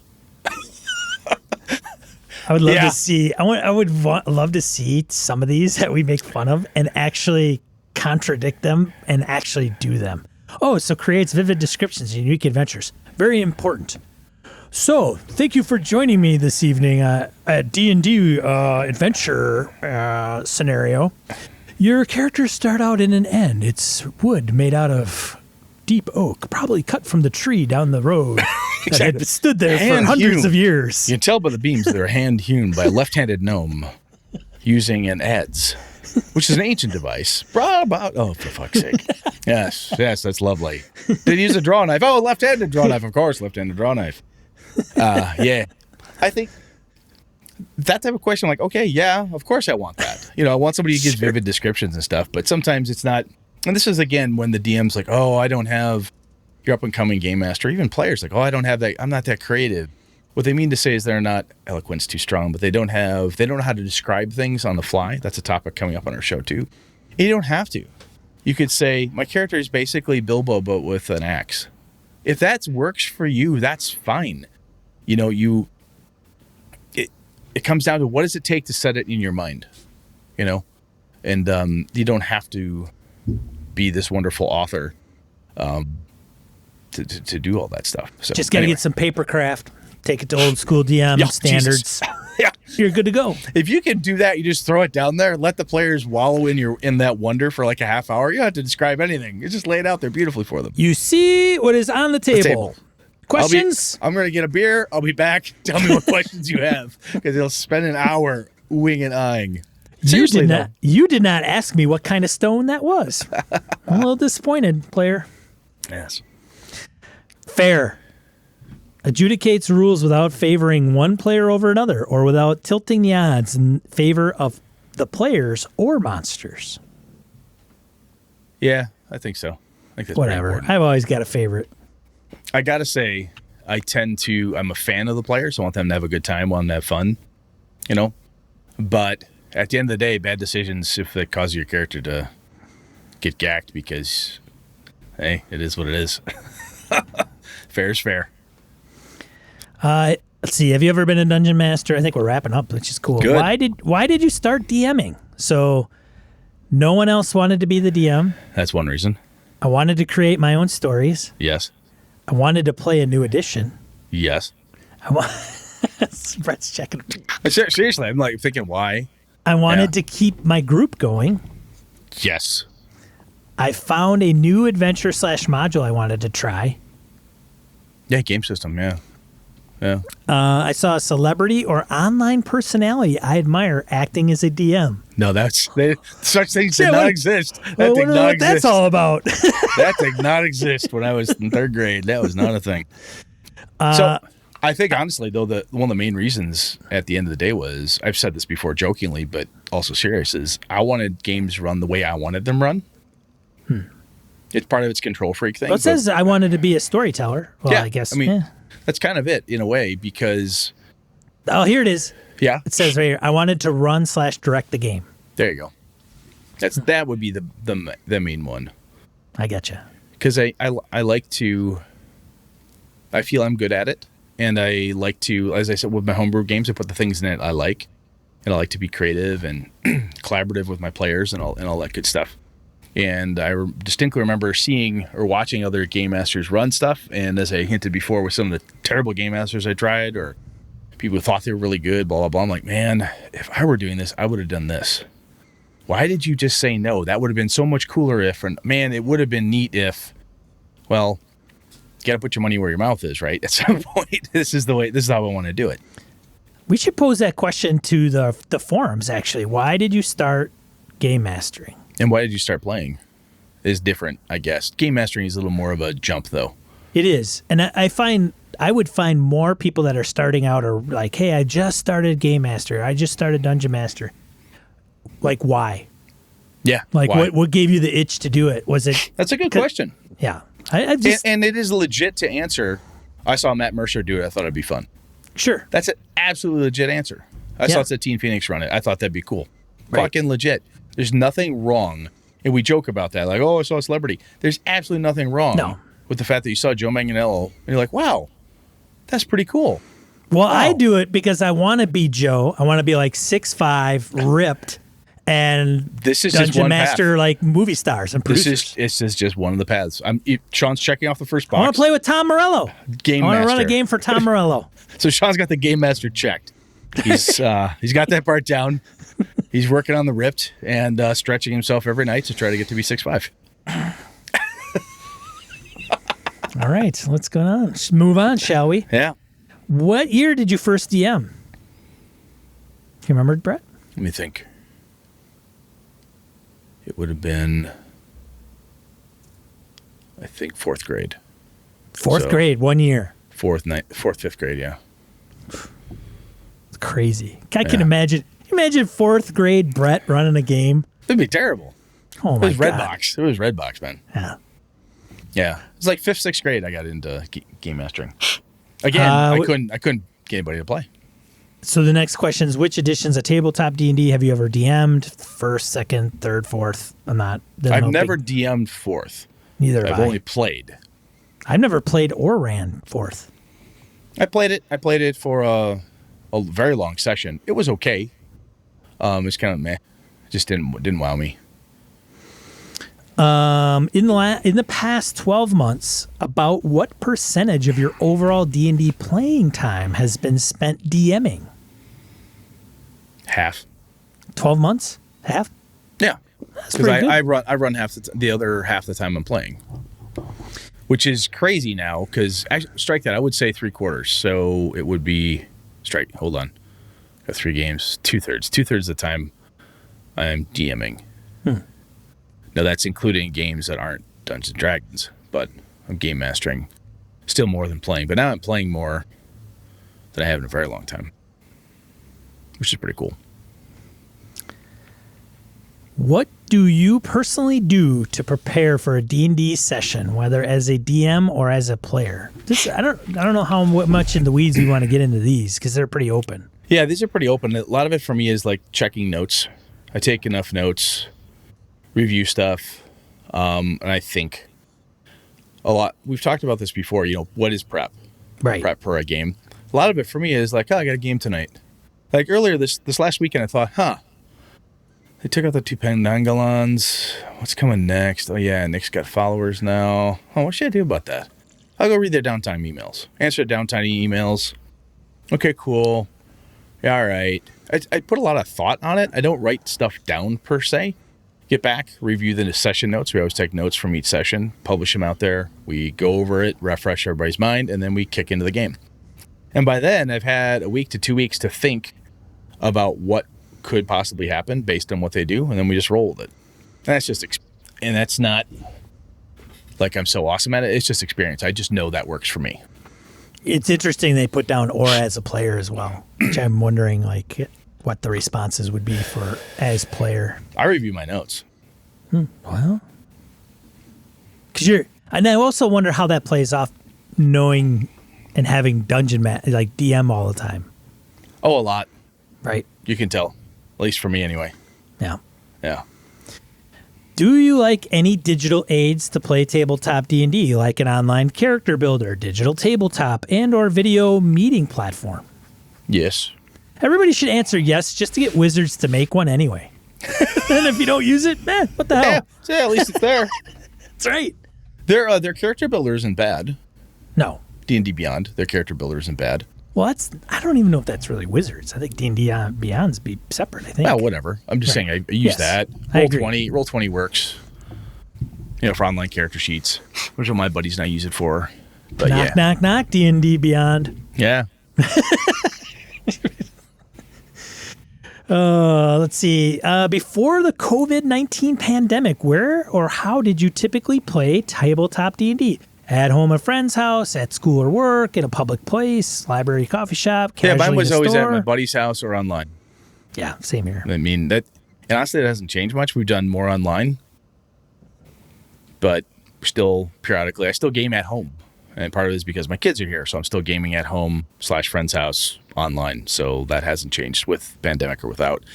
And honestly, I think I'm going to game the same amount now, even when it's over, other than the fact that conventions aren't here, Right. Play locations. We can go kind of skip that. Yeah. It's kind of over the past several months, they get into that. When many non-essential places were temporarily closed and social distancing measures were put into place, how did you play tabletop D&D? Online. And in my house. Yeah, casually in a store, yeah. Yeah. Okay. There's some more options. Next one. With stores eventually reopening and the loosening of some social distancing measures, how do you think your tabletop D&D play frequency at the following locations will change going forward? It's not going to change. I don't game at stores. In person with friends, family at home, yeah. It's not going to change. Yeah, mine either. Play I think locations. the interesting thing with the play locations to me is that the online piece, a lot of people, I'm going to game online more. I've heard that many times from our listeners, other people. I'm gaming more now than I ever have because I'm stuck at home. Okay. And a lot of folks are like, well, my home group, we just moved online. That's the way to go. We still want to keep gaming. That's what we did. Yeah, and I know some groups may well die because somebody somewhere is like, nope, I will not be online. I will only game in person, or they just won't make it or can't make it. Or their internet sucks. Yeah, ass. that's what's going probably to. the biggest problem. Like rural America's internet blows. In some areas, it's quite bad. Yes. Oh, I feel bad, man. That's the only reason keeping me near civilization. Seriously, like No, I'd move to the boondocks, man. I know Brett's like, I've got good internet somewhere, but I'm like, I mean, good is relative, right? Depending what you're trying to do. Stream? Maybe, I don't know. Let's see. Play locations in another public place. Then it talks about it virtually with friends and family, and then it's like same restrictions, same play locations. Yeah, nothing's really going to change. Which of the following this is interesting. Which of the following D&D game designers have you heard of? Mm-hmm. Remember that one? Dave Arneson? All of them. I listed all of them. Dave Cook, Monty Cook, Jeremy Crawford, Ed Greenwood, Jeff Grubb, Gary Gygax. Who's Gary Gygax? I don't know. Some guy. Weird name. Weird name. So the guy's last name is Blazinski. Carry on. Rob Heinzu, Tracy Hickman. That's hold on a second. So let's go quick. Dave Arneson, one of the co-creators of D&D. Dave Cook, his name escapes me. David Zeb Cook, second edition. Zeb That's Cook. why I know David Zeb Cook. Okay. Second edition. Monty Cook, Yes. Cookie Monster. Yes. Some Knocked me on 3-0 my guy. ass. Jesus. Yeah. Hell of a punch. Beat up Brad at Gamehole Con one year. Yeah, it made me sad. Jeremy Crawford. Yep. D&D guy. Fifth Ed. Ed Greenwood, Forgotten Realms. Forgotten Realms. Jeff Grubb. Yep. D&D. A lot of second edition stuff. Gary Gygax. Yep. One of the founders. Yeah, some guy. Rob Heinzu. Yep. Fourth edition, third edition. Yep. Tracy Hickman. Yep. First, Dragonlance. Dragonlance and Ravenloft. Yep. Let's see. Chris Perkins. Chris Perkins. Yep. Some D&D guy, 5e-ish, Some I think. DM guy, yeah. R.A. Salvatore. Yep. A.K.A. Bob. Realms. Bob. Yeah. Drizzt. Yep. Wolfgar, Drizzt, Icewind Dale, the whole bit. Jonathan Tweet. Mm-hmm. 3-0. He is 3-0. on what? He is on what book? DM's Guide? No, that's You're talking Monty. about Player's Handbook? What one are you talking about? He's so the Skip Williams, Yeah. Jonathan Tweet, and Monty Cook. They all did 3-0, and each one has a book. So Monty did the DM Guide. Okay. Skip did he do the Monster Manual? I can't remember. Anyway, and then Jonathan did the Player's Handbook. Am I get that Could right? be. Because Tweet and Heinzo did they did 13th Age. They did do 13th Age, of course. Yep. Margaret Weiss. Yep. Dragonlance. Dragonlance. Let's see. That's it. Demographics. Then they get into diversity and inclusion, male, female. What's your age? And that's it. Whoops. And there's a picture of my dogs. That's it. We made it through. Whew, took a while. It's pretty comprehensive. It's got some, and like we said kind of at the top of this, we ran really long today, folks, so appreciate everybody sticking out this long. But I think, if nothing else, some of those questions are things like, for me, I found it more introspective, like, why do I do that? Do I really like that? You could just go through and blow through an answer, whatever the fuck you wanted to. You could, you don't have to be honest. It's a survey. No one's going to check you. There's no survey police to stop you. But I took it pretty seriously. Went, do I like this? Do I not like this? It's interesting to me too when I'll be like, I think this is really important. or excuse me, just really, really important, or yes, I love all these editions. When's the last time I actually played one? It's actually been a while. It just comes down to time. And that's where, when the question is, in a perfect world, flat field, sunny day, no crossbreeds, how many times would I game? I play different versions, right? That's part of it for me. It's like, I'm digging through D&D books and stuff. I've started cracking into my second edition stuff. I'm like, there's a lot of good shit in here.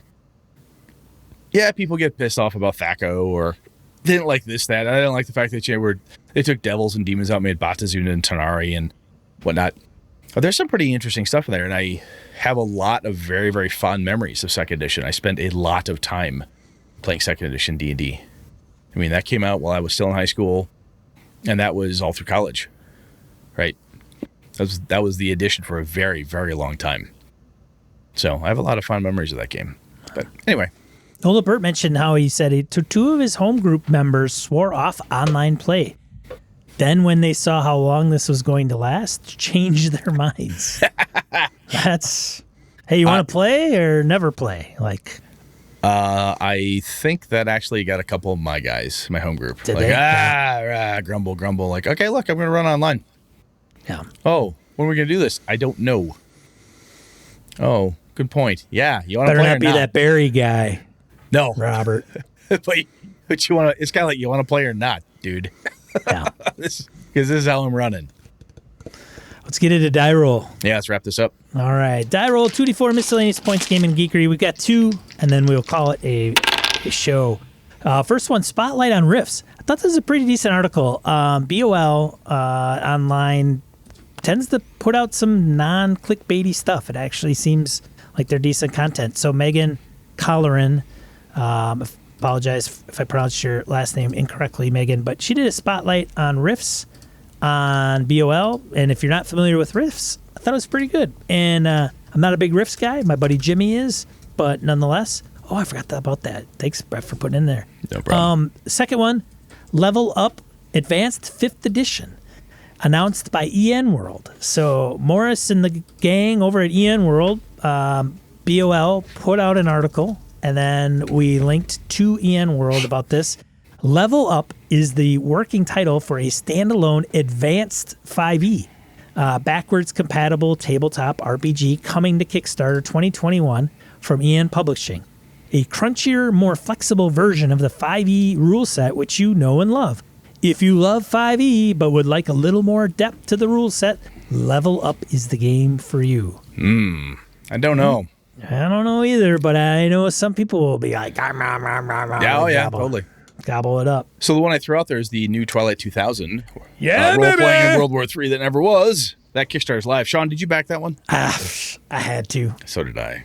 I never played Twilight 2000. I have once. And by play Twilight 2000, we made characters like, yeah, and then it died. Right. We made characters, and then the game, then we had to go home for whatever, and then it never happened. Yeah. Aww. Yeah, I got in on that. Yeah. And it's by Free League. How deep did you go? Oh, did you go question. Did you go metal box? No. No, I almost did. I almost went metal box, but now I'm afraid if I got the metal box, it would be just too overkill. Yeah, I stepped down to just the regular box. Went to the regular box on that one. Yeah, me too. Yeah, they're good. And Free League puts out, like, Crestrum and they just put out some really great stuff. Dennis Detweiler is a guy I follow. I follow him on Twitter, and he's a Delta Green guy. Yep. He's very outspoken. I'm a patron of his now. He's very outspoken in his political point of view, and someone had posted, hey, Twilight 2000 Kickstarter's live, and whether you like his politics or not, his response was, I hear there's a mandatory LARP for 2021 coming. A worldwide mandatory LARP or something like that. Like, oh, Dennis, I started watching, and I should probably put this in there. I started watching the Arc Dream Publishing Delta Green video from Gen Con. So from virtual Gen Con, where it was the Delta Green gang. Dennis was on there. Ken Height. Yep. Posted a picture of Ken recording from his house, which I was like, oh my God, what a surprise. Yeah, his home office is like he looks like he's going to get drown under books. At He any didn't, minute, he didn't acknowledge me for some no, reason. at any minute he could be killed by the books that are surrounding him. But yes. yeah, it was good. They're talking about some of the products that are being produced and probably not going to happen. But yeah, it was good. But yeah, Dennis is interesting. So that's the episode for this week. Brett, what are we talking about next week? We're talking about make it thieving interesting. Yeah, we're gonna go back to that. All right, awesome. So yeah, tune in here Monday nights, 8:00 Central Time here on Twitch. We'll be also uploading this to YouTube as well. And then I run Delta Green, not this Thursday, but the following Thursday at 8 p.m. Check the schedule down below. Thanks for everybody that joined us in the chat. We appreciate it. Otherwise, I'm Sean. And I'm Brett. Good night, good game and all.